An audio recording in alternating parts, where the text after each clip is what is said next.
Bienvenidos a The Objective. Una jornada más estamos en un contexto en el cual os contaremos todos los detalles de las ciudades inteligentes y sostenibles, el desafío de conseguir espacios más sostenibles, innovadores y eficientes al servicio del ciudadano. Para esta importante charla contamos con ponentes de primer nivel. Juan Garrijosa, director de Administraciones Públicas de Endesa. Bienvenido. Buenos días. José Luis Moreno, director de la Oficina de Madrid Novo Norte de la Comunidad de Madrid. Bienvenido, José Luis. Muchas gracias. Daniel González Botello, director general de Smart City Cluster. Bienvenido, Daniel. Encantado. Y Antonio Lucio Gil, especialista en movilidad urbana y sostenibilidad. ¿Cómo estás, Antonio? Muchas gracias por estar con nosotros.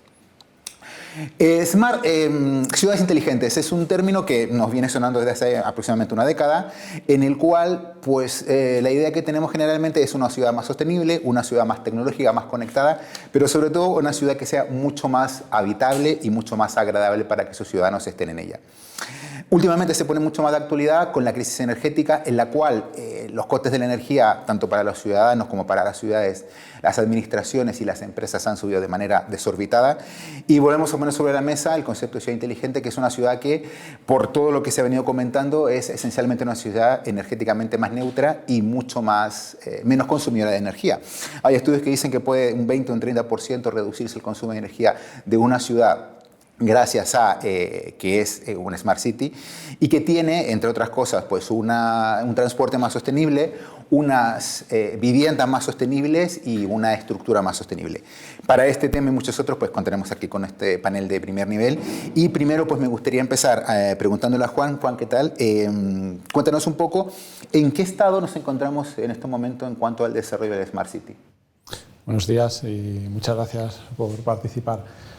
¿En qué estado estamos a día de hoy? Bueno, nosotros en Endesa empezamos en el 2009 con el proyecto Smart City Málaga, que estábamos comentando antes, donde empezamos a desarrollar todos los conceptos que se veían en aquel momento. Era un proyecto de innovación y fuimos en todos estos años lanzando diferentes proyectos de innovación para ir aprendiendo. Y de todo lo que aprendimos llegamos a la conclusión de que la Smart City ha de ser una ciudad eficiente, sostenible. Con lo cual, lo que hicimos para llevarlo a la realidad desde la innovación a algo que los ciudadanos puedan apreciar y se puedan beneficiar de la tecnología fue crear una propia empresa enfocada a ayudar a los clientes a ser más eficientes y más sostenibles, que es Endesa X. Entonces, nosotros lo que tratamos de ayudar a nuestros clientes es a descarbonizar, a conseguir sus objetivos de descarbonización, que para nosotros una ciudad Smart es una ciudad limpia, es una ciudad sostenible, sostenible es igual a eficiente, eficiente es igual a descarbonizada.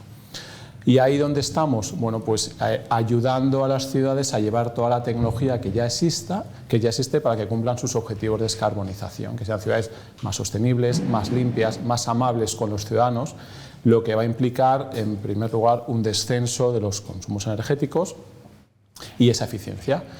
Y vemos tres grandes ramas de actividad, tres grandes palancas. En primer lugar, sería el alumbrado público. El alumbrado público es la mayor infraestructura que tiene una ciudad. Muchas veces no lo apreciamos, pero llega hasta la última calle. Y gracias a las tecnologías actuales, pues podemos llegar a reducir hasta un 65% del consumo. El alumbrado seguramente sea la partida más elevada en la factura eléctrica de un municipio, con lo cual es muy relevante y aquí ya podemos aplicar tecnologías. Y luego tenemos dos grandes ámbitos donde se producen la mayor parte de las emisiones en las ciudades, se pueden trabajar, que serían los edificios y la movilidad, según si la ciudad es mediterránea o tiene un clima continental, si es más grande o más pequeña. Estamos hablando de un 40% en cada parte. En edificios también impulsar el desarrollo de tecnologías que reduzcan estos consumos, 40% de las emisiones de una ciudad son por los edificios. Ahí hablamos de tecnologías de climatización, con bomba de calor, hablamos de gestores energéticos, hablamos de implantación de solar fotovoltaica en la ciudad para también no tener que consumir de fuera, sino ser ya productores. Y en la parte de transporte vemos también dos grandes ramas de actividad. Por un lado, el facilitar que los ciudadanos puedan tener vehículos eléctricos, y esto pues lo hemos aprendido, CEM2All, proyecto en Málaga, más de 300 vehículos desplegados. Bueno, pues hoy tenemos la mayor red de infraestructura de acceso público de toda España, con más de casi 3.000 puntos de recarga instalados. Por un lado para los ciudadanos, por otro lado el transporte público, autobuses eléctricos. No parece que tenga mucho sentido a día de hoy que haya un autobús de punta a punta de la ciudad todo el día emitiendo. Bueno, nosotros ayudamos a los operadores de transportes a que electrifiquen sus flotas como camino a tener cero emisiones dentro de la ciudad. Muchas gracias, Juan. José Luis, tú eres director de la oficina de Madrid Nuevo Norte, quizás el gran proyecto urbanístico de la década o de comienzo de este siglo. Y claro, el reto es importantísimo, ser un proyecto sostenible y ser un proyecto que esté en la línea con esta Smart City que queremos construir en el futuro. Sin duda, Madrid Nuevo Norte va a ser la primera Smart City sostenible europea post-pandemia. Y además va a incorporar todas estas tecnologías, todos estos avances que van a permitir que un proyecto que nació como proyecto de regeneración urbana sea además un referente a nivel europeo e internacional y sea posible exportar este modelo de ciudad smart, ciudad inteligente, donde la tecnología se usa para el bienestar de los ciudadanos a otros sitios. Estamos incorporando mediante el Laboratorio de Soluciones Urbanas de Innovación que está fomentando la Comunidad de Madrid, todas esas tecnologías que van a afectar al agua. Va a ser un espacio donde tengamos drenajes sostenibles para reutilizar el agua de la lluvia. Segundo, la energía. Vamos a utilizar la energía geotérmica que tenemos en la ciudad. A 80 metros del suelo de Madrid tenemos 17 grados. Bueno, vamos a utilizar para que podamos, de alguna forma, favorecer esa sostenibilidad dentro de nuestro entorno. Transporte, por supuesto, transporte eléctrico, cargadores eléctricos, todo lo que tiene que ver con la comunicación entre lo que es la movilidad, los centros del Ayuntamiento de Madrid, los edificios privados, va a ser muy importante a raíz de la infraestructura que vamos a poner en marcha. La inversión de Madrid Nuevo Norte son 25.200 millones de euros los próximos 20 años. Vamos a crear 350.000 puestos de trabajo. Es una oportunidad, es una nueva ciudad, una nueva Smart City con más de 300 edificios, 20 rascacielos, 10.500 viviendas, zonas verdes. Tienes una oportunidad para hacer bien la construcción de una ciudad. Y, por supuesto, estamos aprendiendo de los mejores. Más de 80 proyectos diferentes en todo el mundo hemos analizado para desarrollar este proyecto y lo que queremos es que cualquiera que tenga ideas y propuestas para incorporar a este modelo nuevo de ciudad venga con nosotros, porque después, cuando terminemos, querremos que esto se pueda replicar tanto en Europa como en Latinoamérica, puesto que al final las Smart Cities que tienen éxito son aquellas que piensan en los ciudadanos, no aquellas que piensan en la tecnología. La tecnología al servicio de los ciudadanos, los sensores y los datos para que la calidad de vida de los ciudadanos sea cada vez mejor. Muchas gracias, José Luis. Daniel, Juan nos hablaba de los proyectos de Málaga, José Luis del proyecto de Madrid. Vosotros como entidad sin ánimo de lucro, pero que reúne muchas empresas, ¿cómo veis el desarrollo en el resto de nuestro país? Bueno, pues nosotros desde el clúster agrupamos a la industria de las soluciones de ciudad inteligente. Tenemos más de 220 miembros de toda España en todos los ámbitos de la ciudad inteligente, desde la energía, el transporte, la logística, la movilidad, el medio ambiente, la sostenibilidad, el turismo, las infraestructuras de agua, residuos, gas, electricidad, por supuesto, telecomunicaciones, sistemas de información y otra serie de disciplinas complementarias, participación ciudadana, psicología ambiental, ciencias ciudadanas, que nos ayudan a trabajar para ofrecer las soluciones que tiene el sector a los territorios. Nosotros somos la representación de la industria, pero trabajamos en la frontera con los territorios para prepararlos para recibir proyectos mejores. La ciudad inteligente, como tú planteabas al principio, ha pasado por una breve pero intensa historia, ¿verdad?, que comentábamos en el previo antes de iniciar este programa, porque fue al principio un concepto muy ligado a la tecnología. Se ha identificado mucho, pues igual que había un teléfono y un teléfono smart, cuando llega esa funcionalidad extendida, ¿no?, pues una ciudad tradicional y una ciudad smart en la que se entendía que era la llegada de la tecnología y, como también ha comentado José Luis, pues hoy en día ha habido como una especie de redención de la Smart City en la cual el sentido amplio la lleva a mejorar la calidad de vida de los ciudadanos. Nosotros desde el clúster pues ahora estamos trabajando con más de 100 territorios en todo el país y algunos más a nivel europeo, precisamente para facilitar la llegada de mejores proyectos sin esconder que nosotros somos la representación de la industria y lo hacemos para que también nuestros miembros tengan mejor cantidad y mayor cantidad de trabajo, pero al final nosotros para eso lo que perseguimos es que los territorios tengan más proyectos, mejores proyectos y que puedan acceder también a la financiación a la que normalmente no suelen tener acceso. En España, por decirlo de alguna manera, antes del año 2018-19 era absolutamente residual, era casi un tema pionero, temas de innovación, investigación, el acceder a proyectos de Smart City, porque pues, los ayuntamientos apenas tenían partidas para este tipo de temas. Ha habido una fuerte tendencia europea y nacional para financiar proyectos de mejora de la ciudad a través de componentes generalmente innovadores que sí que están permitiendo ahora a todos los territorios, fundamentalmente ayuntamientos, comunidades autónomas también, las diputaciones en representación de las ciudades pequeñas, conformar proyectos con los cuales concurrir a esas convocatorias de financiación. Y esto no todos los ayuntamientos están en condiciones porque falta mucho expertise a la hora de configurar proyectos y preparar temas de innovación, y ahí estamos nosotros trabajando con esos más de 100 territorios para llevarlos a una mayor calidad de vida, al fin y al cabo. Muchas gracias, Daniel. Antonio, desde tu perspectiva de experto en movilidad urbana y sostenibilidad, ¿en qué punto crees que estamos? Porque escuchamos muchas veces la palabra proyectos, la palabra de una situación que está en proceso de...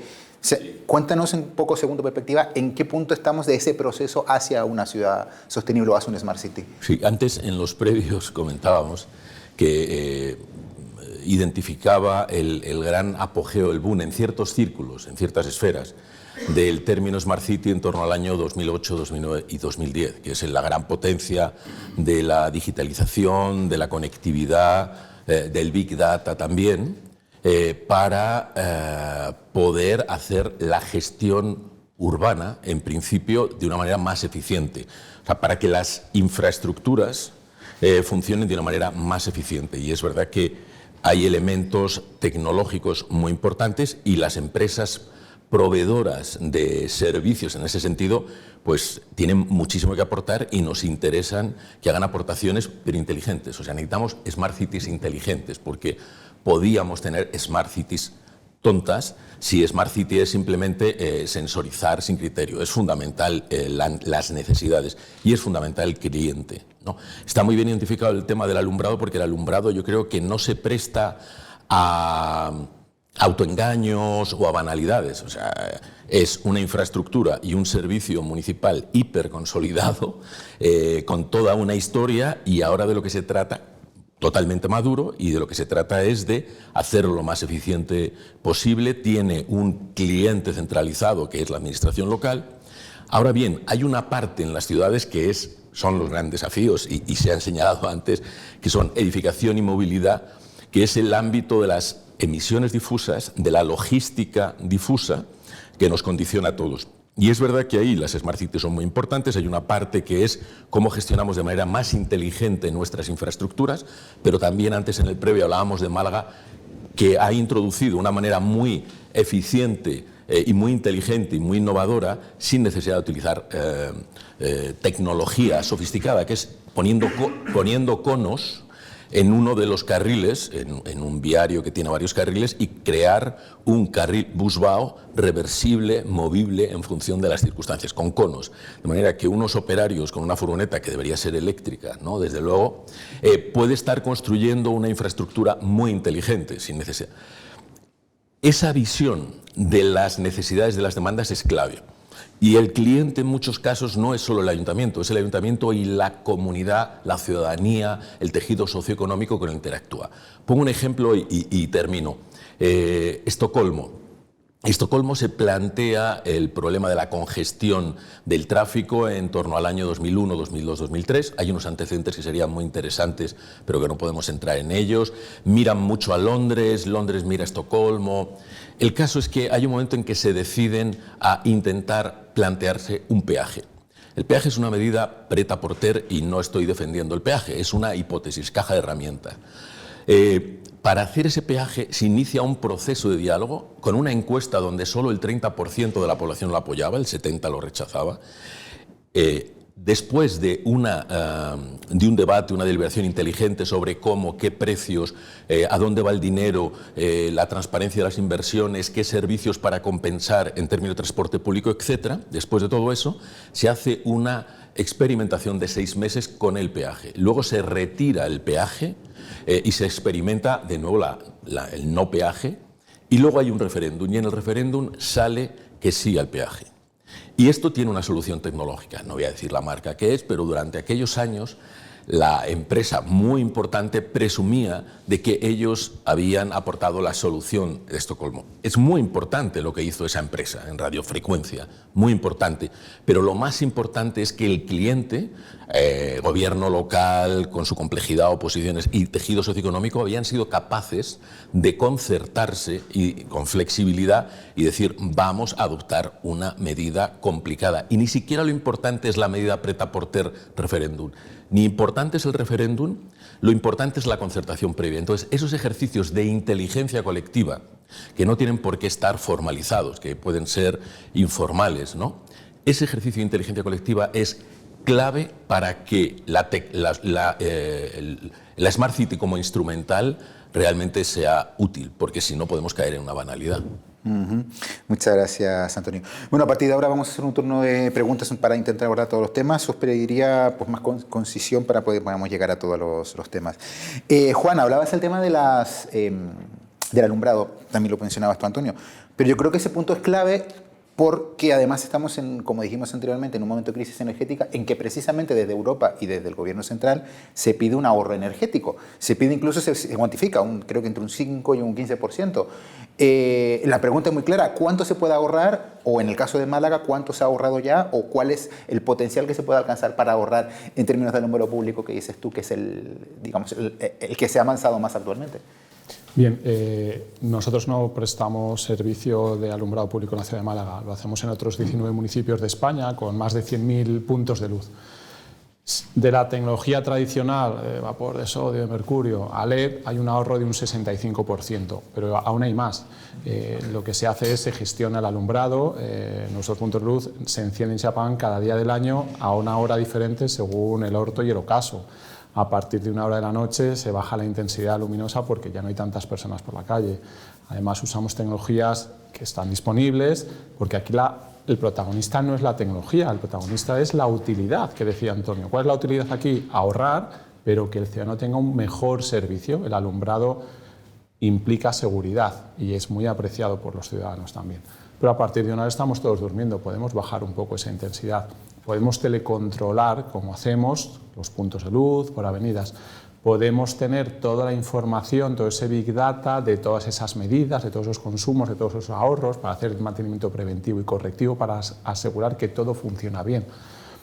Eso los ciudadanos no tienen por qué llegar a saber todo ese Big Data y esa inteligencia que hay detrás de todo el equipo. Ellos lo que tienen que apreciar y lo que tienen que disfrutar es de un servicio que funciona siempre y que les da esa tranquilidad, esa seguridad. Entonces ya existen tecnologías. ¿Cuál es el reto? Yo creo que el reto es acelerar la introducción de esas tecnologías y que muchas veces, es decir, primer mensaje, la tecnología ya está disponible, lo que hay que hacer es acelerar la introducción. La segunda barrera que suele ocurrir a veces es la económica. Y meto otro punto en el debate. Estamos beneficiándonos ahora de unos fondos de recuperación, Next Generation, muy interesantes, se están ayudando, pero yo creo que todavía se puede hacer más y una palanca que creo que no se activa lo suficiente es esa famosa colaboración público-privada, hacer que las empresas podamos ayudar todavía más en la implantación de estas tecnologías. Y aquí el vehículo que permite la ley son las empresas de servicios energéticos, donde sobre unos ahorros garantizados pues se permiten unas inversiones externas para, en definitiva, multiplicar. Yo creo que aquí el objetivo de la Administración sería que, oye, por cada euro que nos viene de Europa seamos capaces de apalancar 2, 3, 4, 5 de la Administración privada para mayor beneficio de las ciudades y los ciudadanos. Muchas gracias, Juan. Bueno, José Luis, la pregunta es de cajón. Vosotros sois precisamente una entidad público-privada, con lo cual sois un buen ejemplo de que es probable, o con certeza las cosas se pueden hacer en conjunto y se puede generar un desarrollo conjunto entre las partes. Así se está haciendo y yo voy a poner un par de ejemplos donde el uso de la tecnología, el uso de sensores y el uso de alguna forma de datos te permite que la convivencia de los ciudadanos sea más sencilla. Uno que tiene que ver con el agua y otro que tiene que ver con la energía. Empezamos por el agua. Durante la pandemia, que todavía sufrimos, pero que ha tenido puntos duros en Madrid, utilizamos un sistema que llamamos Vigía, desarrollado por el Canal de Isabel II, que es una empresa pública de la Comunidad de Madrid, que cogía datos de los residuos que se encontraban en las aguas. ¿Para qué? Para saber en qué barrios habría que producir ese famoso confinamiento y en qué barrios no tenía sentido que hubiera confinamiento. Es un ejemplo muy práctico, a diferencia de lo que se ha hecho en algunas ciudades smart de China, donde cuando había un caso de coronavirus cerraban la ciudad entera con 8 millones de habitantes. En Madrid, en la ciudad de Madrid y en la región de Madrid, lo que hacíamos es, oye, donde los datos te dicen que la situación sanitaria es buena, ahí la gente puede hacer vida normal. En aquellos sitios donde esos datos son negativos, se pide contención. Punto primero, utilizamos los datos para mejorar la calidad de vida y es una colaboración público-privada entre la información que se analiza en el Canal de Isabel II con el sistema sanitario, porque hay una correlación absoluta entre lo que se veía en las aguas y lo que ocurría luego en los hospitales, en las UCIs, etc. Tecnología al servicio de los ciudadanos. Segundo caso, la iluminación. Esto es un debate muy interesante, ¿no? Para ahorrar energía, apagamos las luces y quitamos las luces de los parques por la noche.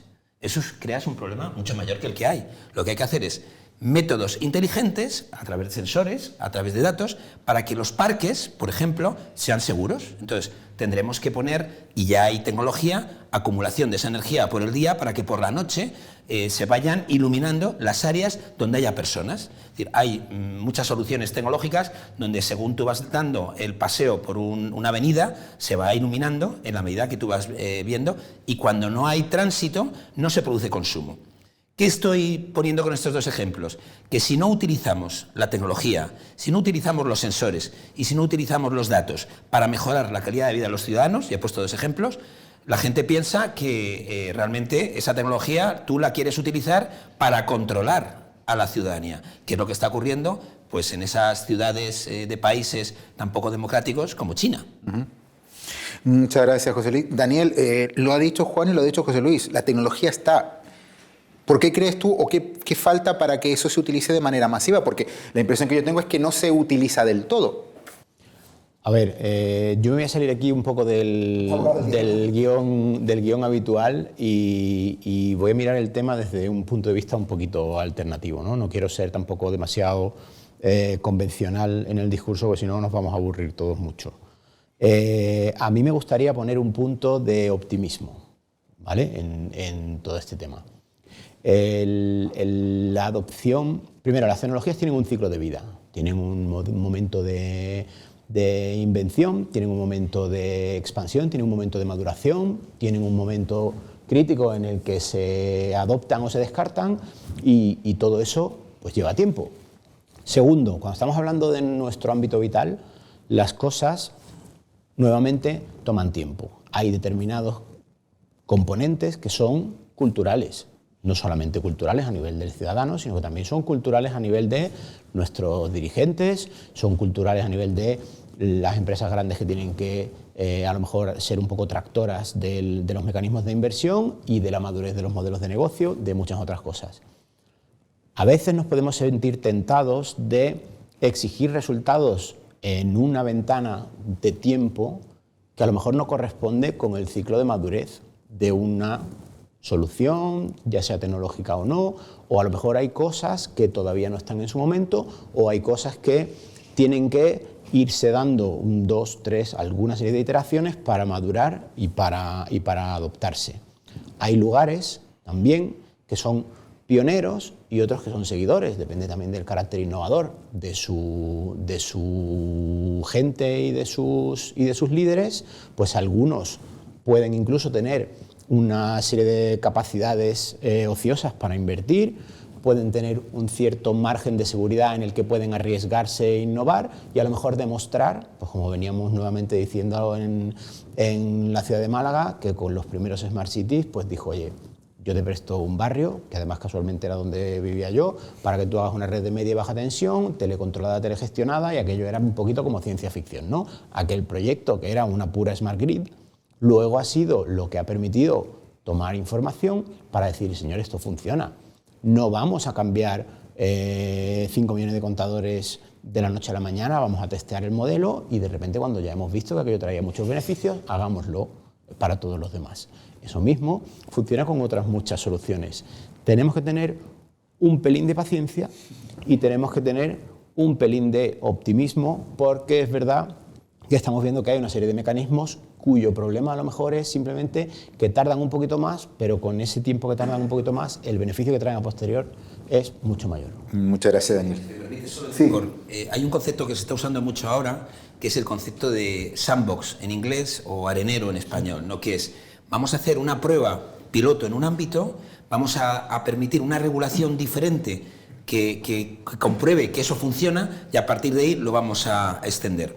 Ese concepto de sandbox, en el caso nuestro de lo que es la Comunidad de Madrid con Madrid Nuevo Norte, lo estamos implantando en todo lo que tiene que ver con la geotermia, que tiene que cambiar la regulación de esa geotermia, todo lo que tiene que ver con la economía circular, en lo que es acumulación de residuos de material de demolición que se convierte en nuevo material de construcción, y todo lo que tiene que ver con los drenajes sostenibles, que es la reutilización del agua de la lluvia pues para riego. ¿Por qué? Porque la legislación, la normativa actual no permite que esa innovación sea una realidad, pero solamente puedes cambiar la normativa, y aquí podíamos hablar pues de la ley ómnibus que se está planteando en la Comunidad de Madrid, donde lo que hacemos es, bueno, una vez que tú ves que eso funciona en el sandbox, una vez que eso tienes que hacerlo, haces el cambio de la normativa.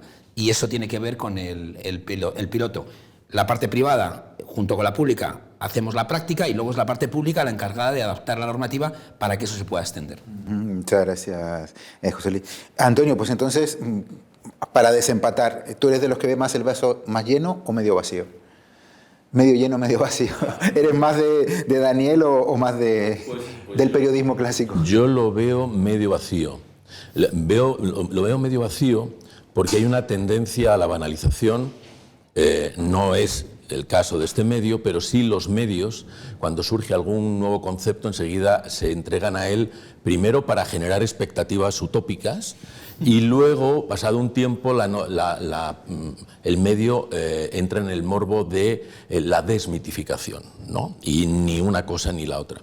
En el caso de que estábamos hablando, ¿no?, de posibles barreras para la penetración tecnológica, etcétera, desde luego una parte importante es que haya en el ámbito político un ecosistema que no haga sabotaje permanente de la innovación, porque la innovación implica prueba y error, y implica explorar y avanzar.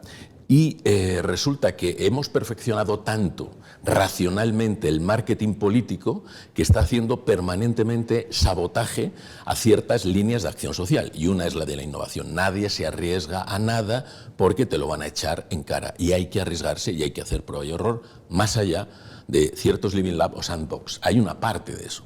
Y efectivamente es vital ser anglosajón y generar los estándares después de la experimentación, ¿no?, después del cash flow. Pero hay una parte también en la que estamos fallando mucho, y yo creo que estamos fallando mucho en España, y nos estamos perjudicando, incluso está perjudicando a las grandes empresas. Es decir, las grandes empresas tienen un potencial enorme, son necesarias, son tractoras, pero no lo son todo.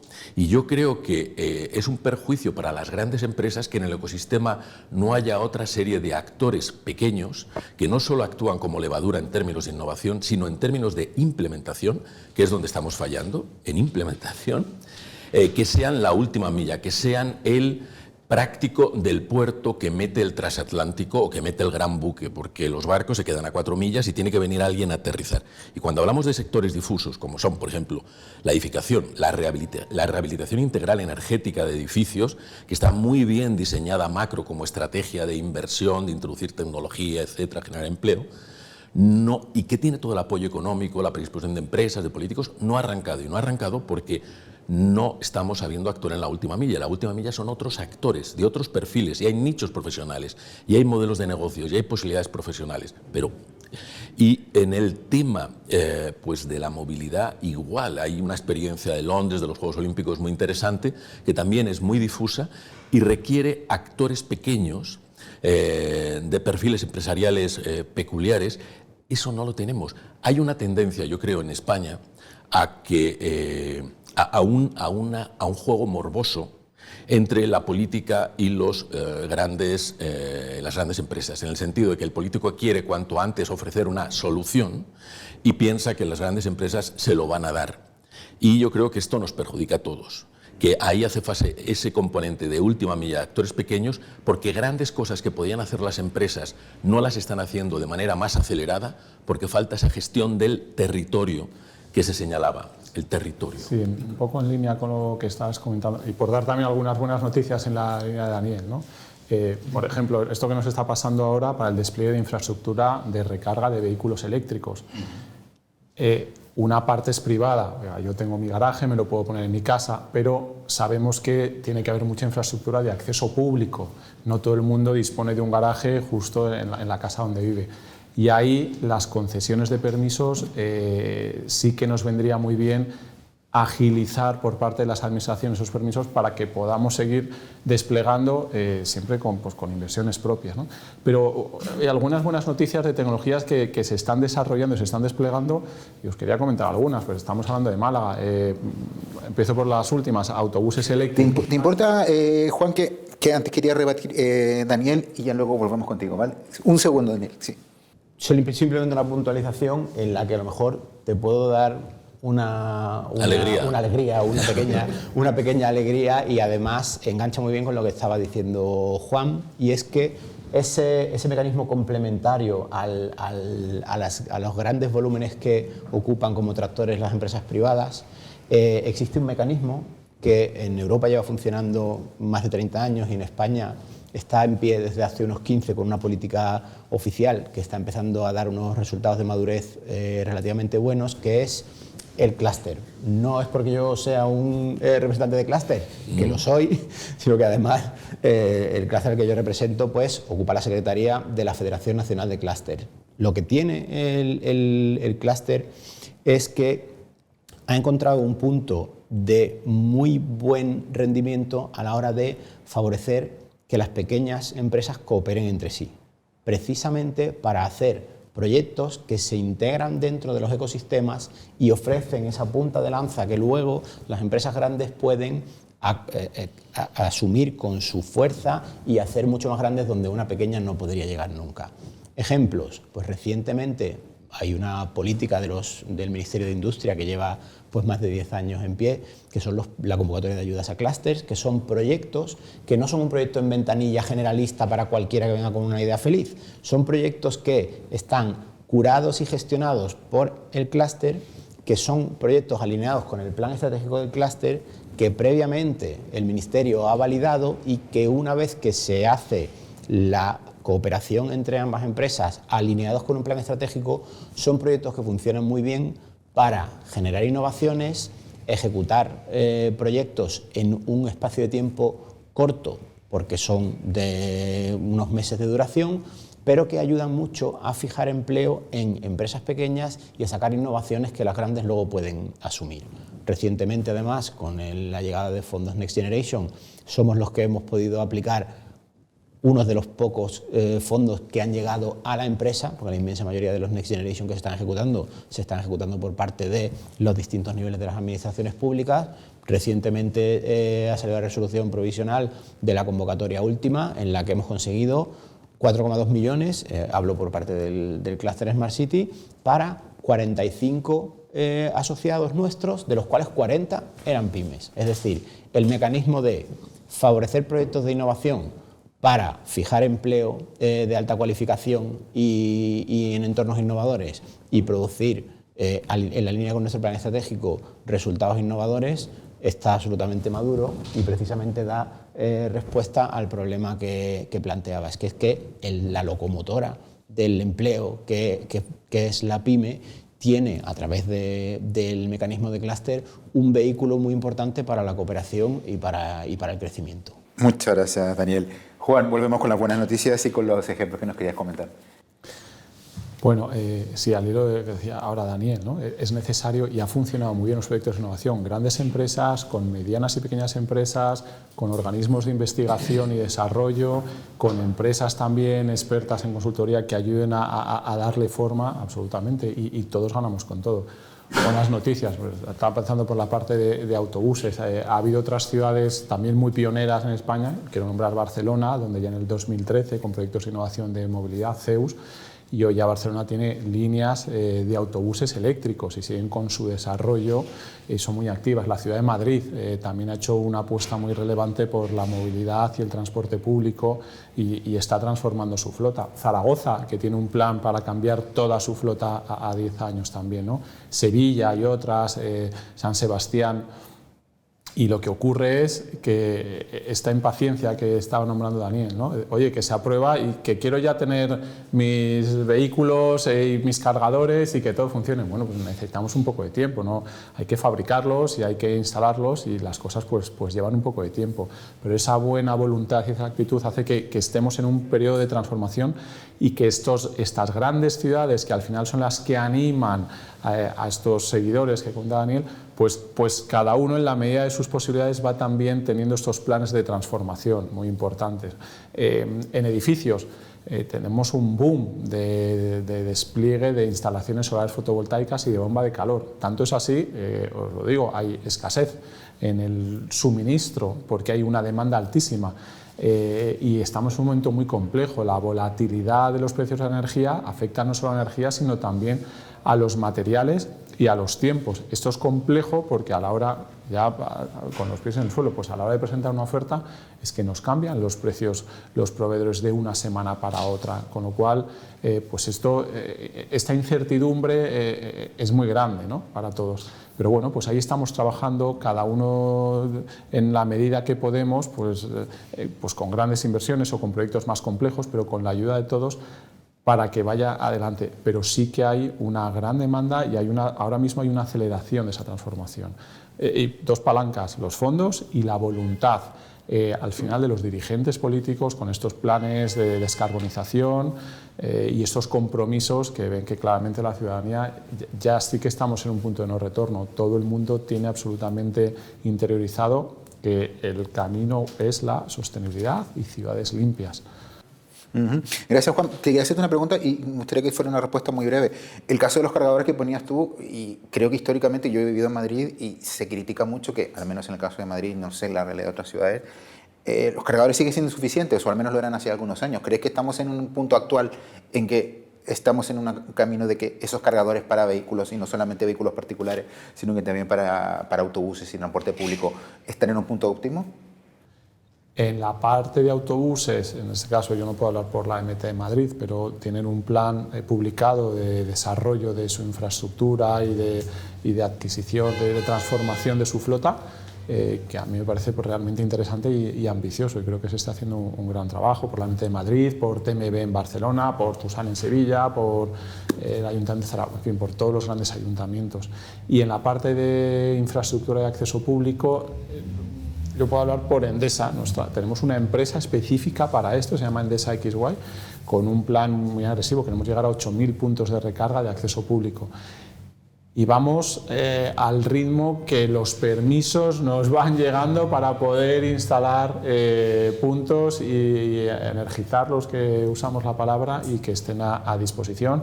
Por supuesto, hay una app súper estupenda donde tú puedes reservar y tenemos una red con toda Europa, 200.000 puntos de recarga para que tú reserves desde Estocolmo hasta Cádiz y puedas reservar tu punto y cuando llegue funcione y esté disponible. Pero vamos al ritmo de los permisos que nos van dejando para instalar. José Luis, sé que tú no das permisos, pero trabajas en la Comunidad de Madrid, con lo cual algo tendrás que decirle al respecto. ¿Qué pasa con los permisos? Y no me refiero al permiso puntual de un cargador, pero sí que es en fondo esa sensación que nos han transmitido el resto de los ponentes de que quizás la administración y las autorizaciones no van lo suficientemente rápida que se quisiera para poner en marcha muchos de estos proyectos como recargas, pero también como temas de sostenibilidad o con también licencias de obra o vivienda. ¿Por qué? Bueno, si hay una organización pública en España que está en contra de utilizar los permisos para retrasar el progreso y la innovación, esa es la Comunidad de Madrid. Ejemplos. nosotros hemos aprobado en la Comunidad de Madrid normas que dicen aquellas empresas que tengan permisos en otras comunidades autónomas, esos permisos les valen con nosotros. Segundo, aquellas empresas que ahora mismo tienen que presentar determinados permisos que no dan ningún valor añadido, eso se elimina. La ley Ómnibus, que está ahora mismo en el Parlamento de la Comunidad de Madrid, va a terminar con muchas de estas necesidades de permisos. Y luego hay un compromiso de la Comunidad de Madrid, y eso es público, de que cualquier empresa, cualquier particular que vea que un trámite es innecesario, no aporta ningún valor añadido y no da ninguna garantía, que nos lo digan, que estamos dispuestos a repensarlo y a eliminarlo. Nosotros tenemos claro una cosa: cuando las administraciones públicas utilizan los permisos como barrera de entrada, eso es barrera de entrada a la innovación, eso es barrera de entrada al progreso y eso es barrera de entrada a la inversión. Nadie se entretiene haciendo papeles si tiene enfrente, al lado, otro país, otra ciudad, otra región donde es más fácil trabajar. Y eso en la Comunidad de Madrid lo tenemos clarísimo. Sí, y si me permites un ejemplo, una prueba de estos resultados, fue la inauguración el mes de enero por la propia presidenta Isabel Díaz Ayuso de la mayor electrolinera en España, en Pozuelo, precisamente en un nodo muy estratégico entre 3 vías de circunvalación muy relevantes, la mayor electrolinera con el número de puntos y en potencia, para que los ciudadanos que van por estas puedan parar, recargar rápidamente. Estamos hablando de cargadores de alta potencia. Bueno, pues para facilitar precisamente el despliegue y que los ciudadanos que tengan un vehículo eléctrico lo puedan usar. Todas estas políticas se traducen en poder desarrollar estas infraestructuras para el beneficio de los ciudadanos. Pero un tema es importante: los permisos son importantes cuando dan garantías a los ciudadanos, garantía de seguridad, garantía de suministro, etc. Cuando el permiso se utiliza como barrera de entrada para esa entrada de innovación o de lo que sea, es un error. Y yo estoy de acuerdo con lo que se ha dicho aquí muchas veces. Es decir, es que la innovación da miedo, porque, entre otras cosas, termina con muchos derechos adquiridos de muchos sectores y, además, de alguna forma, bueno, pues, pone en cuestión algunos modelos de negocio. El otro día, en una reunión que teníamos nosotros hablando sobre la recogida de basuras, cómo va a ser en Madrid Nuevo Norte, pues a nosotros nos gustaría que, como creemos en modelos descarbonizados, fuera una recogida neumática como las que hay en muchas ciudades de Europa, con un gran uso de la tecnología. ¿Qué implica esto? Dejar de usar camiones, pero dejar de usar también las empresas que actualmente ponen los camiones para recoger esas basuras. Entonces, es muy importante que esa adaptación al cambio, basada en la normativa y en la legislación, permita esa transición de los modelos actuales de negocio de grandes empresas a los modelos futuros de negocio que están más basados en la tecnología y en la descarbonización. De ahí te vas a tener que comer un montón de huelgas, seguro. Pero bueno, ese es otro tema. Gracias, José Luis. Daniel, tú eres de la parte positiva, pero también te quería preguntar, porque José Luis habla de la Comunidad de Madrid, pero la Comunidad de Madrid es un estrato de la administración. Sabemos que aquí España no se caracteriza por una agilidad en la administración pública, sobre todo porque tiene muchos niveles: el nivel europeo, el nivel nacional o estatal, el nivel autonómico, el nivel local y el nivel incluso de diputación. Con lo cual, no sé cuál es tu opinión en relación a toda esa maraña de administraciones y no sé si burocracia sería la palabra, pero la forma en que funcionan todos coordinadamente para dar paso a todas estas Smart Cities o esta innovación. Me alegro que me hagas esa pregunta. No la estaba esperando. Porque, vamos a ver, la legislación que tenemos es imperfecta, pero es la nuestra, ¿no? Le cogemos hasta cariño, ¿no? Voy a volver a mirar, hasta cariño le cogemos. voy a volver a mirar el vaso por la parte medio llena, pero oye, la ley es un perímetro y igual que te prohíbe actuar fuera, te permite actuar dentro. Y eso es una cosa que además nosotros lidiamos con ello cotidianamente.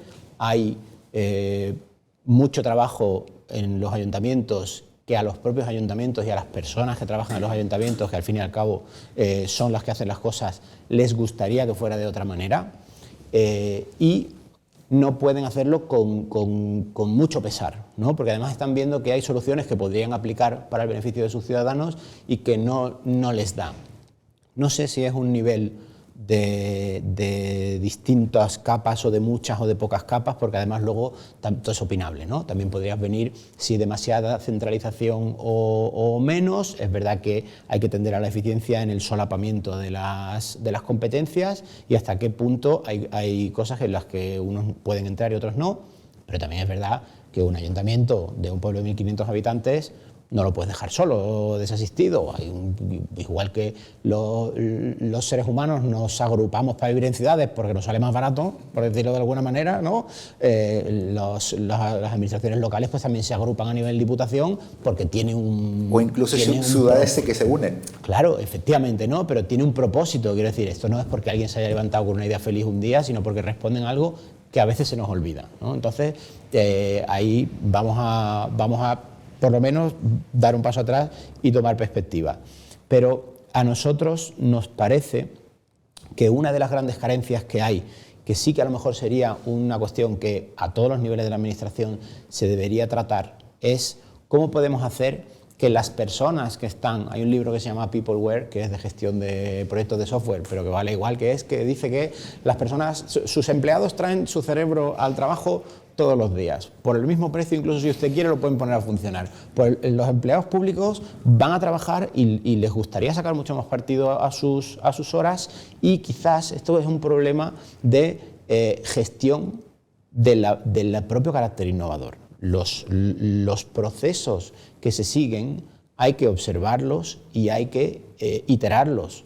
Es verdad que nosotros vivimos en una sociedad heredera del derecho romano, que además tiene unos procesos muy garantistas, cuyas garantías pues tampoco queremos dejar de tener, especialmente en Europa. Ya sabemos cómo pasa en otros países del mundo y en otros entornos, ¿no? Que hay veces que pues, de repente uno ve cómo se llevan por delante todo lo que tenía y dice, es que tan rápido, pues esa lentitud a veces pues también le tenemos cariño por otros motivos, ¿no? Pero es verdad que, al igual que ha pasado con el caso de Málaga, en el que ha habido una dinámica para estructurar la ciudad, dividirla en iniciativas y poder financiar proyectos. Madrid Nuevo Norte es un caso de libro, ¿no? Como se suele decir.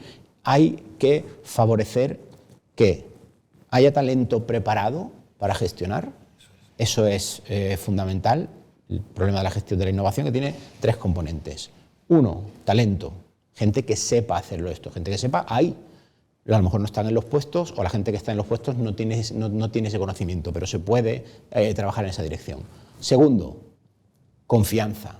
Cuando alguien, o sea, no mismo te miro otra vez, pero tú has decidido en tu vida meterte en el proyecto de Madrid Nuevo Norte, porque me imagino que cuando a ti te plantean esto, pues tú piensas y dices, me meto, decides, dices, voy a confiar, me implico, y te metes en ese proyecto. Confianza. Las personas que tienen ese talento tienen que poder sentir que donde van a aplicar su esfuerzo les va a servir para algo.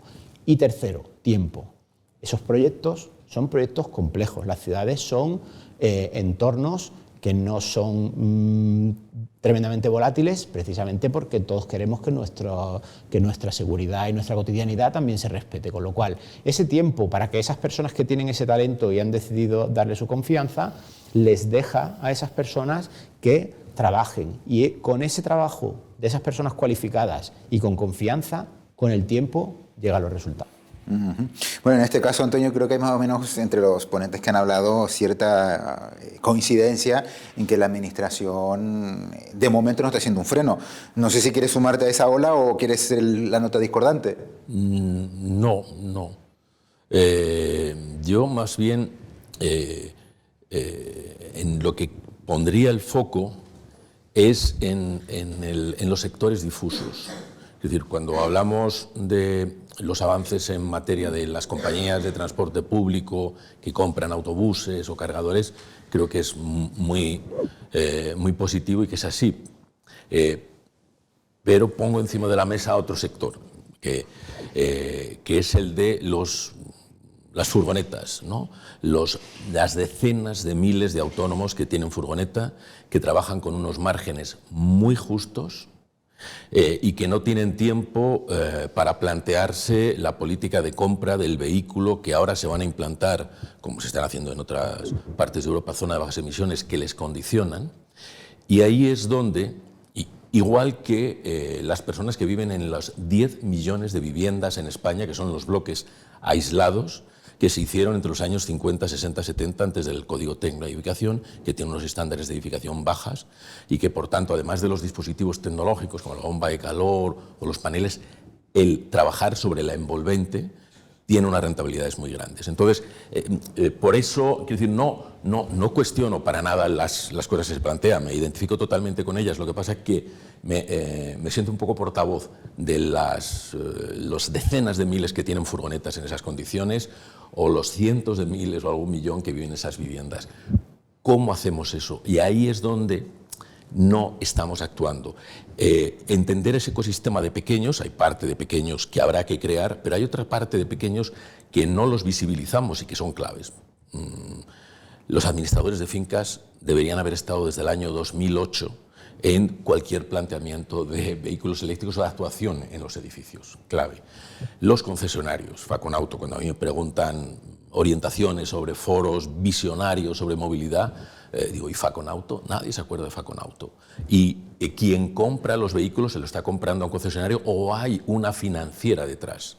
Y hay que darle las cosas hechas a quien llega muy tarde a casa porque ha tenido una jornada agotadora con unos márgenes muy pequeños, que lo que tendrá muy claro es cuál es el coste en energía que tiene mensualmente para su actividad.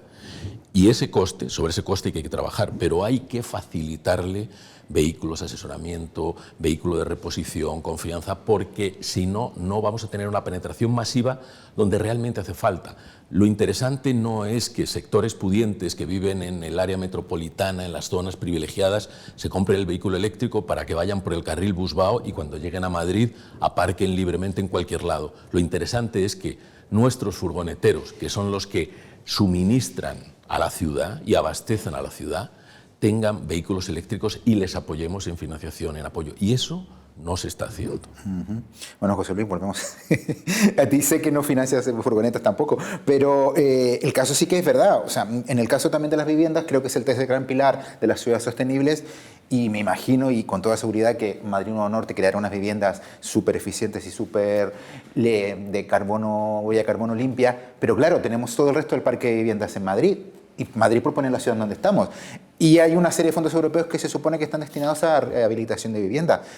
Pero nuevamente estamos en lo mismo. Yo no sé si eso está avanzando, si eso se está haciendo, si eso qué horizonte tiene de construirse. Y en definitiva, si las viviendas en las que todos actualmente residimos tendrán esa oportunidad de ser sostenibles en algún momento. Antonio ha puesto el dedo en la llaga y la pregunta va en esa dirección y es las famosas sociedades duales, ¿no? Donde, ¿qué hacemos? ¿Transformamos una parte de la sociedad y la otra la dejamos como está? ¿O damos la oportunidad a que todos tengan el mismo nivel de transformación? Y este debate es complejo de manejar. Yo tengo claro que cuando hacemos las cosas excelentemente, eso sirve de tractor para aquellas cosas que no funcionan bien. Y las sociedades, eso se demuestra, occidentales que más han avanzado, son aquellas donde se ha permitido la innovación y la mejora por comparación. Es decir, hasta que no probamos nuevos sistemas de envolvente para ahorro energético, no somos capaces de convertir esos sistemas de envolvente que van a ser utilizados en viviendas populares, hacerlos más baratos, más económicos. En el camino ocurre lo que dice Antonio, es decir, tenemos una sociedad dual donde una parte de la sociedad está disfrutando de lo que nosotros llamamos Smart City, que es la utilización de la tecnología para mejorar la calidad de vida, y otros siguen viviendo en la ciudad del siglo XIX.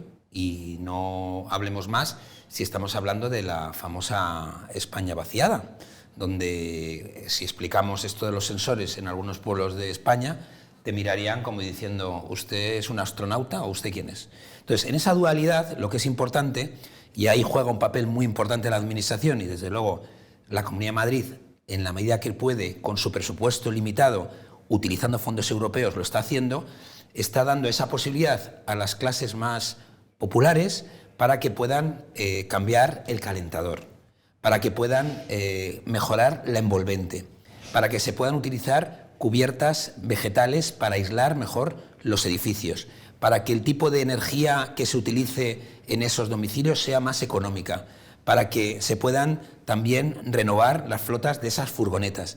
Pero como bien ha dicho también Antonio, es muy importante involucrar también a muchas etapas del sector privado para que esa transición sea más fácil. Voy a poner un ejemplo que todo el mundo va a entender.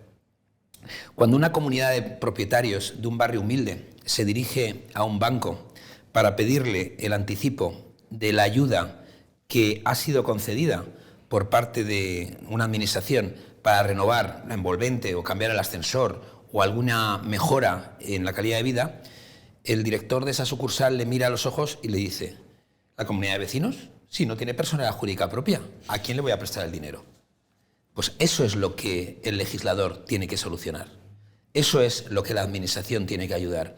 Tiene que a lo mejor avalar que esa operación sea posible.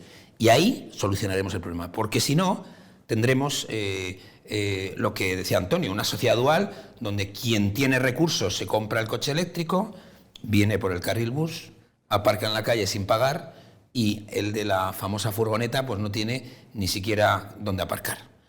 Esto, en parte, yo creo que en Madrid lo estamos solucionando con la tecnología. Hoy mismo se pone en marcha una aplicación que va a permitir que, precisamente, estas empresas de reparto puedan reservar sitios para ir a aparcar con previo, para haber unas plazas reservadas para ellos, para que este proceso de logística de última milla se pueda hacer de una forma razonable. Muchas gracias, José Luis. Juan, te iba a hacer dos preguntas. La primera, un poco preguntarte cuál es el incentivo que crees tú que debería tener la empresa privada, ya no Endesa, para llegar a estos sitios donde no es, entre comillas, rentable llegar desde el punto de vista empresarial. Y lo segundo, ya entramos en la última ronda en la cual pues cada uno os pediría una reflexión final respecto del debate que hemos tenido esta mañana. La forma de... La rentabilidad es importante, pero hablamos siempre de la economía y la ecología, ¿no? Que tienen, etimológicamente vienen de la misma palabra. Pues tiene que ser sostenible y tiene que ser también sostenible desde el punto de vista medioambiental, pero también económico. Si no, no llegaremos. Yo creo que se han hecho muchas cosas, se están haciendo una transformación, pero todavía queda mucho por hacer. Y ahí, bueno, pues nada, reiterar la voluntad que tenemos desde las grandes empresas para ayudar, primero trayendo tecnología que ya hemos probado en otros sitios para que esa duda sobre la innovación pues ya no haya una duda, ya no haya una certidumbre sobre los resultados que se van a obtener y que permitan sobre todo pues esa colaboración público-privada que haga que aceleremos todavía aún más la transformación. Y si quieres ya tener una reflexión final un poco, ¿cuál crees que...? Me imagino que un mensaje optimista de cara a que las Smart City han llegado para quedarse y que creo que se está dando esa colaboración público-privada que podría permitir que se dé ese siguiente paso hacia la implantación definitiva, ¿no? Pues yo lo que diría es, por repetir un poco, subrayar los mensajes. Para nosotros la ciudad Smart es la ciudad limpia es la ciudad sostenible, la ciudad descarbonizada. Ya existen tecnologías y lo que necesitamos es impulsar la implantación de estas tecnologías, tanto en el alumbrado como en los edificios como en el transporte. En la administración o en las ciudades, quien ha de permitir o quien ha de impulsar es la administración pública y las empresas vamos a estar ahí ayudando con la tecnología, con el conocimiento y también con los recursos económicos. Entonces, lo que necesitamos es fomentar este desarrollo. Pues al final es que haya más exigencias para poder implantar estas tecnologías. Muchas gracias, Juan. José Luis, en un minuto, tu última reflexión. Tecnología, innovación, talento y sostenibilidad van de la mano. Y Madrid Nuevo Norte va a ser la primera Smart City post-pandemia europea donde esa innovación y ese talento va a permitir que ese modelo sea luego exportable tanto a Latinoamérica como a Europa. Muchas gracias, José Luis. Daniel, una última reflexión.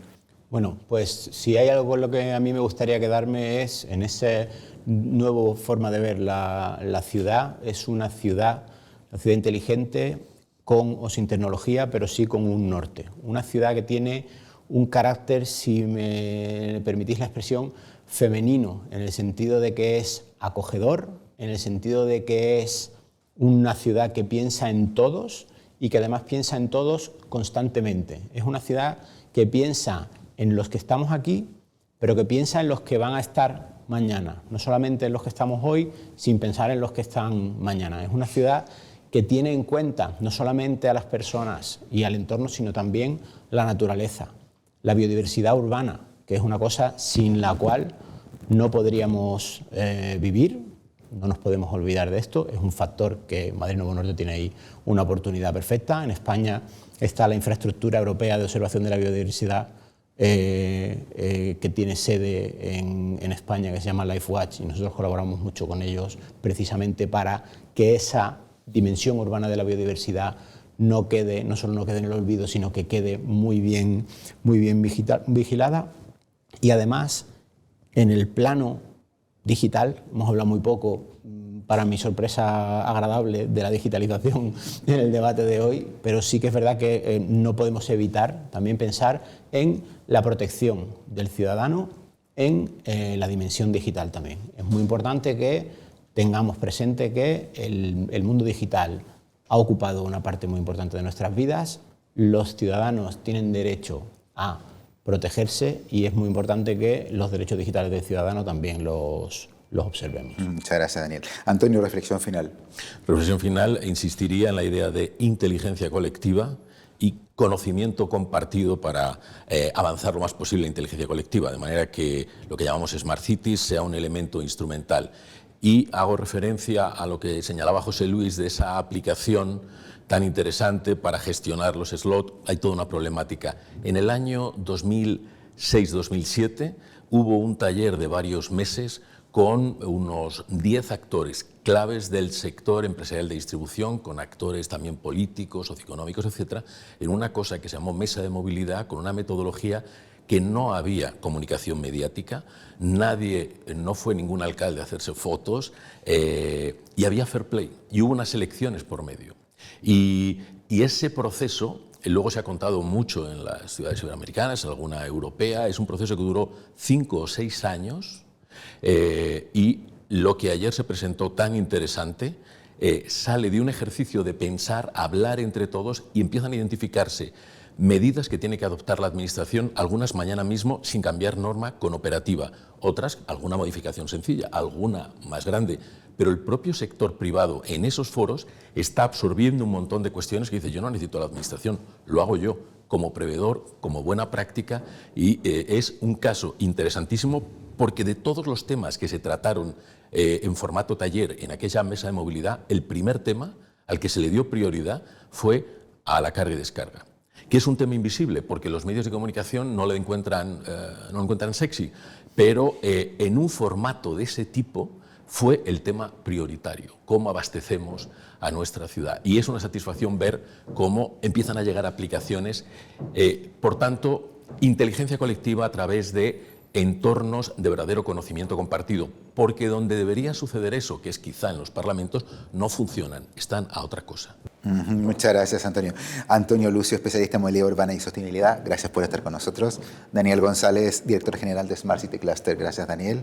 José Luis Moreno, director de la Oficina de Madrid Nuevo Norte de la Comunidad de Madrid, gracias. Y Juan Garrigosa, director de Administraciones Públicas de Endesa X. Muchas gracias, Juan, por estar con nosotros.